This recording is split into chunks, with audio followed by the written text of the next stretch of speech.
साथियों, टीएमसी सरकार की मेरे आदिवासी भाई बहनों से भी दुश्मनी कुछ कम नहीं है।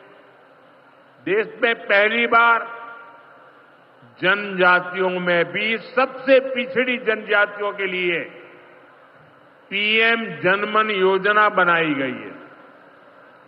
पश्चिम बंगाल में बहुत बड़ा आदिवासी समाज है।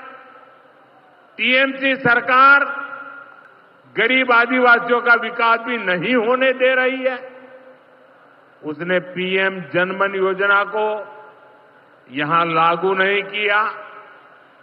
टीएमसी हमारे आदिवासी समाज को भी वंचित ही रखना चाहती है।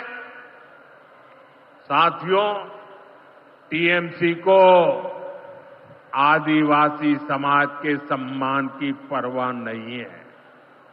2022 में जब एनडीए ने एक आदिवासी महिला को राष्ट्रपति उम्मीदवार बनाया तो सबसे पहले विरोध करने वाली पार्टी टीएमसी थी। बंगाल के आदिवासी इलाकों की उपेक्षा भी यही दिखाती है कि इन्हीं आदिवासी समाज से टीएमसी वालों को कोई लगाव नहीं है, कोई लेना देना नहीं।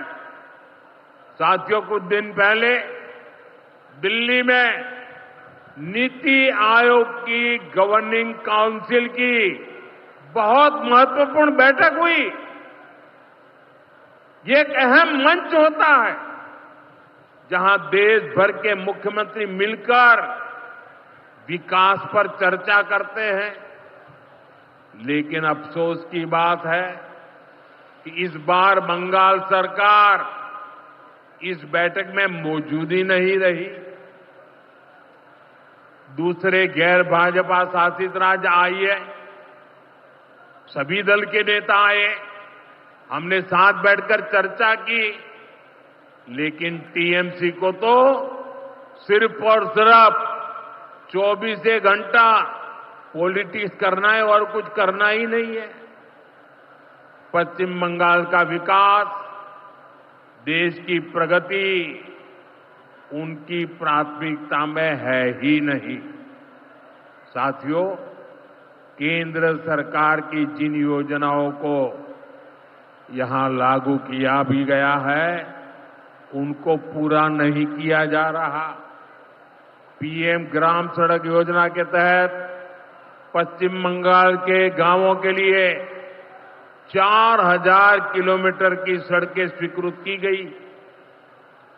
इनको पिछले साल तक पूरा हो जाना था। 4000 किलोमीटर तो छोड़िए, यहां 400 किलोमीटर सड़कें भी नहीं बन पाई है।